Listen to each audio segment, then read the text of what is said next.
Well, good morning, everyone. Glad to have you here with our bi-monthly expansion calls and excited to move forward with some of the principles we've been working with and create our next best step. So let's take a moment and check in, be curious about where we are this moment in time. So we're going to check four areas: our energy level, our life force, how we're feeling mentally, how we're feeling emotionally, and how we're feeling physically. So the zero is neutral, and then we can be kind of subpar, right, below neutral, and then we can be on that higher side, right, that plus side. So take a moment and either run your finger up and down or take a moment and free associate and just identify as we start our call, how am I feeling? How do things look for me? Or what am I saying to myself about these four categories? And as we're taking a moment to reflect and say, hey, where am I in this moment in time? We're going to revisit that we've been working with these principles, like a triad that I've been calling growing our garden of life. And at the bottom, we have our foundation and our landscape. And we've been working on strengthening that these last calls together. And then we have our goals and visions, things that we're wanting to create, right? Bring into being that bring about a sense of beauty and wonder and magnificence in our life. And then we have some of the programming that maybe could be called limiting beliefs or old data. And then we also have what might be challenges or traumas that we've experienced in our life and that we could say theoretically are the weeds. So they're encroaching upon what we're wanting to do and create and grow into. So today we're going to work with some of the old data and how it's dysregulating our brains and how we can create some equilibrium and then be able to move into our day, into our week. So again, I love this particular flow chart, and we've been addressing it in different ways. So at the bottom, we've been looking at soothing and calming our nervous system, right? Having a sense of safety and increasing oxytocin and serotonin, those feel good neurotransmitters in the brain. And that's where we've been doing vagus nerve stimulation. Yawn and stretch, psychosensory touch, those things that are beginning to give a sense of soothing. Because remember, when our brains are soothed, we have a whole brain, right? And then we've been addressing the drive, the executive function, the motivator, right, from this prefrontal cortex, and how to increase dopamine. And so remember, ironically, that yawn gives a little squirt of dopamine to the prefrontal cortex and feeds our motivation and actually brings our brains into clarity. And today we're going to work a little bit with some of the threat or anxiety that gets activated here in the limbic brain. And again, that creates those high cortisol and adrenaline levels, which are important for an emergency and immediate action, but they really deplete our energy and also can impact our physical, mental, and emotional health if that's the state we're in a lot of times. So, we're going to work with some of the things that we're anxious about today and begin to down regulate that in conjunction with the soothing and the drive. So again, I love some of these comics. People are so clever. And here we have a brain and it's saying, okay, it's time to play. Which unaddressed feelings will subconsciously dictate every action of my day? I mean, how many can of us can relate to that? That there's these underlying currents of emotions that can somehow take over our day. So the brain does the wheel of life and ends up getting that all of them are going to run the cognition, the thought forms, the perspective, and interactions of the day. And I say, well, that's true unless we know how to do some brain regulation. So let's take a look at some of the things we've covered. So, Dr. Siegel's brain model for the brain is amazing because he talks about, automatic, emotional, executive function. And then when we flip our lid, and that's when those emotions take over and they start running the show. And we're not able to use this prefrontal cortex, this logic to think things through and the emotional reactions, right? Those knee jerk reactions that are often from a lower self rather than a higher self take over. Now, guaranteed, they save our life, but they don't necessarily have us produce the bigger goals and outcomes that we're looking for in our life. So, we're going to do an exercise today to address some of this activation. So, of course, we know we have choice, right? We have a choice to see the beauty in life. We have a choice to feel blessed, grateful, excited, thankful, and happy. And when this uh, limbic brain, this reaction takes over, that choice, which is a prefrontal cortex, executive function, analytical decision, really goes offline. And so we become reactive. So this sounds good, but at this point in our exercise, it may not actually be a viable possibility. So last time we talked about regulation touch points, and some of this comes from the emotional freedom technique model. So if we go over these again, there's one here at the top of the head, coming in here at the corner of the eye and then bridge of the nose, coming here side of the eye, under the nose, between the chin and the lower lip, and then here by the clavicle. So these can be touched, they can be tapped, and they can be vibrated, right, with movement.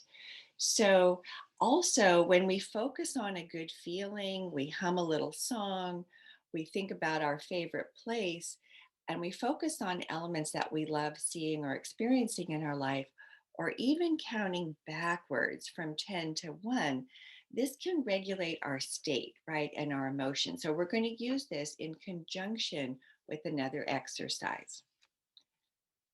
We also talked about activating the joy center in the brain, right? The um, amazing research. So if you float up the bridge of your nose just before your hairline, you can see if we come in at an angle, we can right touch into that septum pelliculum, and that's considered the joy center right here in the center of the brain. So rolling up right here, right below the hairline, and you can imagine going inside and touching or tapping and experiencing that feeling. And when we do it with our left hand, what's really great is the electromagnetic field really amplifies that, because the left prefrontal cortex has been found to amplify optimism and a sense of all is well and feeling good, right? So we've got these touch points that we went over earlier, and then we have this joy center that we can tap into. So we can tap into these in the morning when we wake up, anytime throughout the day. We can also use them to amplify our goals and objectives, the positive things that we're working on and creating. We can use them to nourish and really flourish our soil. And we can also use them with old programming and challenges and problems that we have. So today, that's our focus on how to use some of these regulatory techniques that we've been learning and use them when challenges come up. So we're going to literally kind of do a brain dump. You know, it's so great to take a moment with all the stuff that's milling around and shooting around in our thoughts and our emotions and our perceptions of ourselves and others and the world, and really just blah, let it come and land out in front of us. And so I've used this wheel before, this kind of mapping technique before, and I'm going to invite you to take a moment and just put down some things that have been milling around, rolling around, causing you any anxiety, overwhelm, frustration, anger, loneliness, sadness, anything that is dysregulating and depleting your energy. And we're going to take a moment and we're going to literally just do a brain dump, right? So I want you to put down what the item is. I want you to identify how that feels to you, maybe a feeling or a thought about it, or even a belief.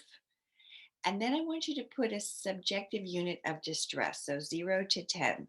Like, how high is that problem or negative emotion or state that you're experiencing. So we have some metrics to be able to identify how effective and quickly these regulatory techniques can help us. So take a moment, like I put organizing the garage. Wow, can be overwhelming. A thought or a belief might be it's too much, or I'll get back to it later.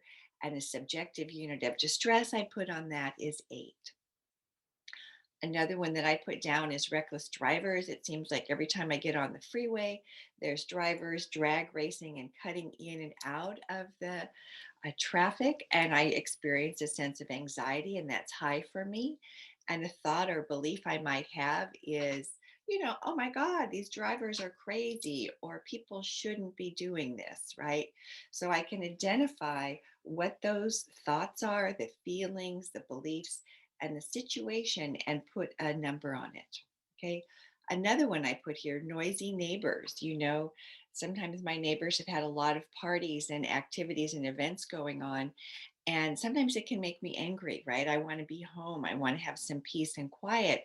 And that can be really high. And I might have a thought or belief that, my neighbors seem disrespectful to me. Like we're being quiet and polite. How come they aren't, right? So we can have a lot of these things that are from our own experience or societal beliefs, or even things from our family or ancestors that are rolling around and causing us some distress or problems or challenges in our life. Another one I put down is missing family.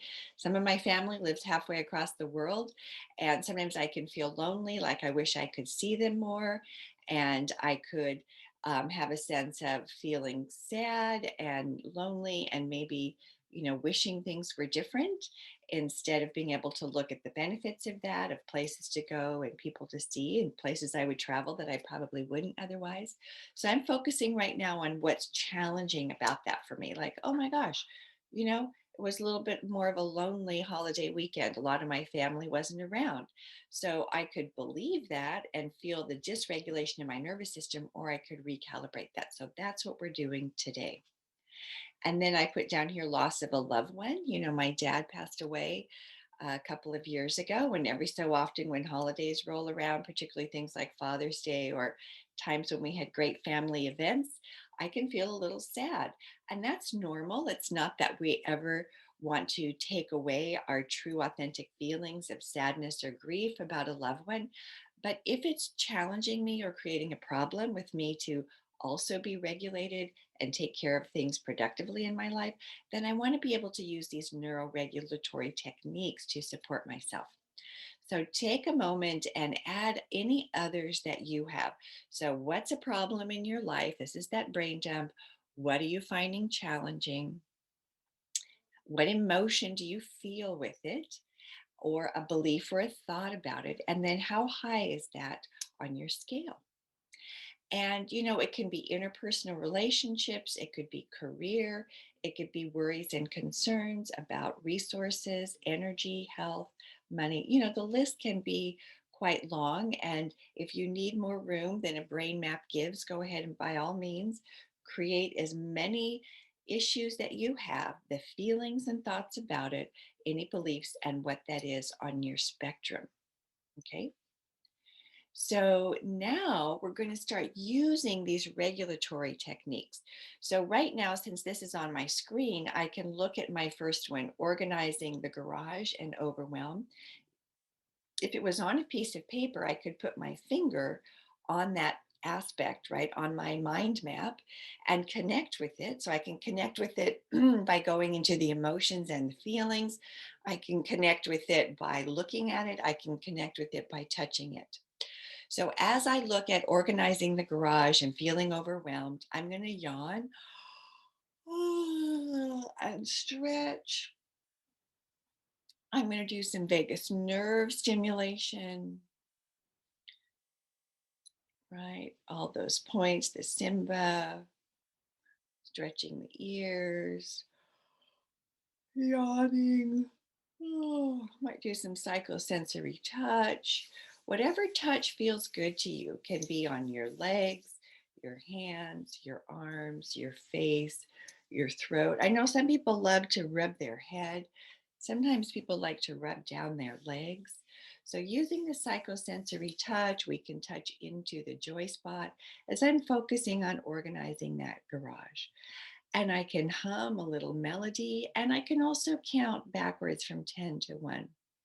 10, 9, 8, 7, 6, 5, 4, 3, 2, 1.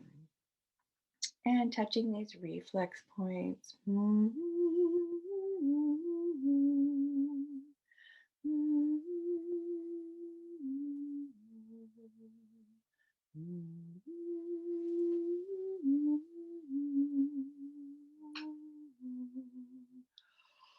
Yawning and stretching. Ah. And I notice now when I focus on organizing the garage and overwhelm, actually feel that it's at a 0. Like, how cool is that? Neuroregulation that fast, not even a minute.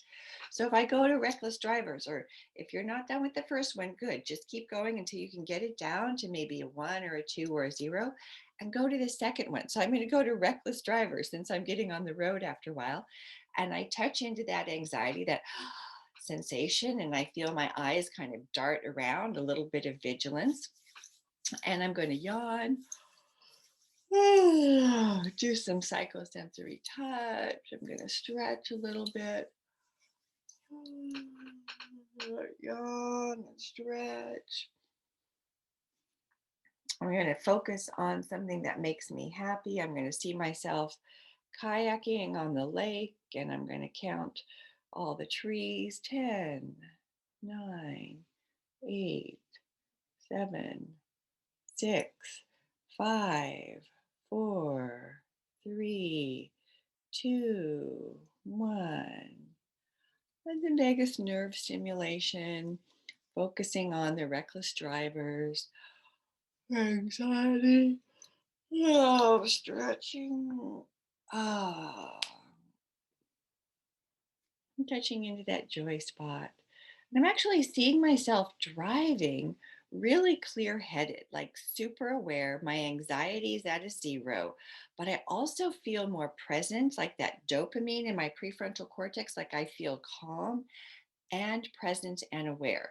So not only have I reduced the anxiety, I feel like I'm more present to go ahead and step out into my life and be on the road, regardless of what other people are doing. Okay, so I'm going to move to noisy neighbors. So if you're ready, move to your next one.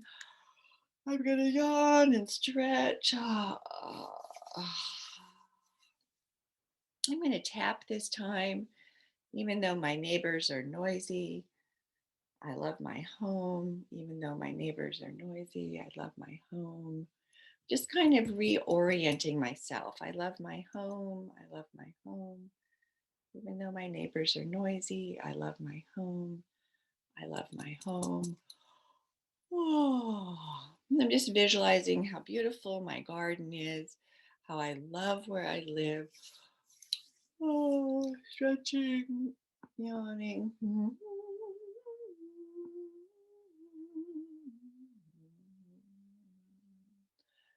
And I'm just feeling like I'm just going to count the tomatoes on the tomato vines. 10, 9, 8, 7, 6, 5, 4, 3, 2, 1. Great. So I'm feeling like I'm at about a 2, and I'm more focused on what I like about my life and my home than I am about what's going on with my neighbors. So it's kind of like I can hear my narrative change. Like, I really can't control what other people do, but I can, by choice, focus on what I love and why I love being here and what's beautiful about this property. And so that even brings me down to a 1 when I'm focusing about that and I'm talking about that. And it really helps me find a sense of peace and well-being, right? Neuroregulation. So now I'm going to go to missing family, right? Holiday weekend. Family was out of town, and I'm going to do some psychosensory touch, and I'm just going to vibrate these, and I'm just going to honor the fact that, the emotion of being alone, being lonely is different than being alone. Like, I sometimes really appreciate and cherish my alone time. So this is different to feel lonely, right? There's a sense of loss or disappointment.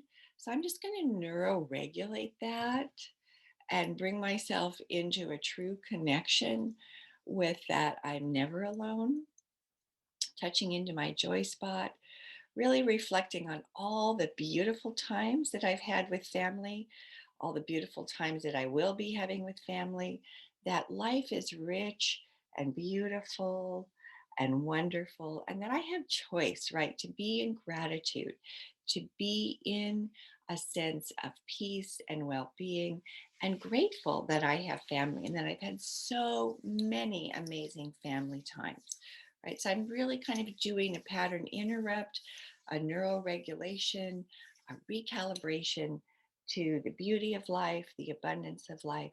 And now that lonely feeling of missing family is at a zero. Great. So I'm going to go down to the last one, loss of a loved one. So, having a little sadness sometimes about my dad having passed. He got his angel wings as we all go through the cycles of life. And I'm going to honor those feelings, but I'm also going to make sure I bring myself into neuroregulation, right? So I can be with what is without sadness or grief holding me back or dysregulating me with any way. And then I kind of get a reframe that having sadness is a good thing, right? It lets me realize how much I love, how much I care, what's important to me. So already my sadness is at a two. I have a sense of gratitude that I got to share as much time with this beloved, my father, as I did, that we had so many laughs and wonderful times, and then I can feel my feelings. Like, how beautiful is that, right? I can actually feel my heart. And so this sadness becomes something beautiful and it becomes regulated right in a bigger picture. So I don't necessarily need this sadness to go away 100%, but it's regulated and it's integrated and woven into a bigger tapestry of life and beauty and purpose and really like the magic, right? And the cycles of life. So I'm just giving myself that support and using these neuroregulators to bring me into a greater space. So I hope you've been going through your list and we can take a moment and reflect like, wow, um, my overwhelm actually went down to zero, right? My anxiety on the road actually went down to zero. My noisy neighbors went down to like a two. Missing my family went down to a zero. And the sadness about loss of a loved one really went down to like a one. So, how are the issues, feelings, and thoughts and beliefs about them, right? So, the overwhelm I had about the garage is like, I'm actually excited, right, to go and take that next step. Like, that feels good, right? That's that drive, that surge of dopamine, that connection. The reckless drivers, I feel centered, grounded, and calm, right? So the cortisol levels are down. I have a sense of safety and I have a sense of clarity on how to be on the road. My noisy neighbors, I'm really touching into the space that feels good that I live in, and I'm feeling gratitude, right? Instead. Missing my family, I'm actually feeling serotonin and oxytocin of feeling part of a community and a tribe and a family, and how good that feels, and the gratitude and appreciation and respect that I have. And then that loss of a loved one, that's neuroregulated too, right? I can really feel a sense of gratitude and appreciation and the serotonin and the sense of belonging. So we're changing our state, we're changing our emotions, we're changing our nervous system, right? Our autonomic nervous system. We're changing our biochemistry. And we did this in less than 10 minutes around pretty significant issues. So I'm really getting recharged and recalibrated to step into my day. So this is where it's always fun to check in. And remember, we were looking at life force energy, how we were mentally, emotionally and physically before we started our call together. So whether you run your finger up or you take a moment and free associate, where's your life force energy? Like mine feels really high right now. Mental, I feel clear and centered. Emotion, I feel like full and warm and present. And my physical energy feels present and engaged and vitalized, much more so than when we started our call. I mean, when we started our call, I would have said I was good, happy to be present and take on the day. But also by doing this brain dump and neuro regulating around some things that are running at that unconscious level and depleting our energy and our batteries, we can address it in 5 to 10 minutes and then step into our day to really expand our day and our energy field and our connection in the ways that we want to.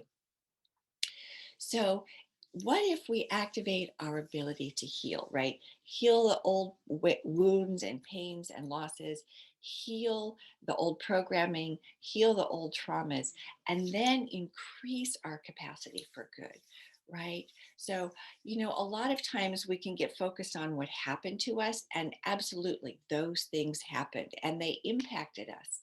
And they sometimes impacted us at a very deep, deep level.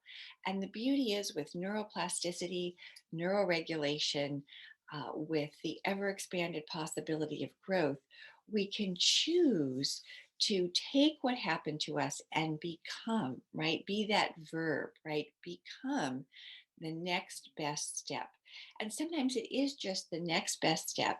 And every choice, right? Every practice becomes permanent, and every next step really helps us move forward on the path of increasing our capacity for good and growing our landscape so the flowers bloom and the weeds are diminished. So now, when we think about having choice every single day, and let's just do that. I choose to feel blessed. Let's use our neuroregulators for positive. I choose to feel grateful. I choose to be excited about what's possible for me. I choose to be thankful. I choose to be happy. That increases the serotonin, right? I choose to be grateful. Inclusion, right? Oxytocin. I choose to be excited. Dopamine, right? So, really using our neuroregulatory techniques to build our landscape, drive and motivate us forward, and regulate and clear any old data, trauma, or concerns. So, of course, as you know, I'm in San Diego and I do lots of different modalities to support us in moving forward, creating our plans and dreams, and neuroregulating and clearing old limiting beliefs and dramas and traumas to continue to shine and step into our greater selves. So, thank you for spending time with me. Our next call will be July 20th. And again, we'll continue to expand upon these principles on how to be able to really be fully embodied, activate our mental and emotional capacities to keep expanding ourselves into a sense of flow and being able to shine and really be a guiding light in our own lives and a guiding light in the lives of others. So thank you for sharing time together and just knowing that I'm here for you and always grateful to connect and support you in your next steps. And so take a moment and really feel that breath of life filling you with the radiance, feeling the truth and the joy and the magnificence of who you are.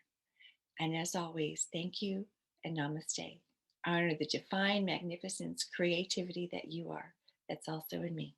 Until next time. Thank you.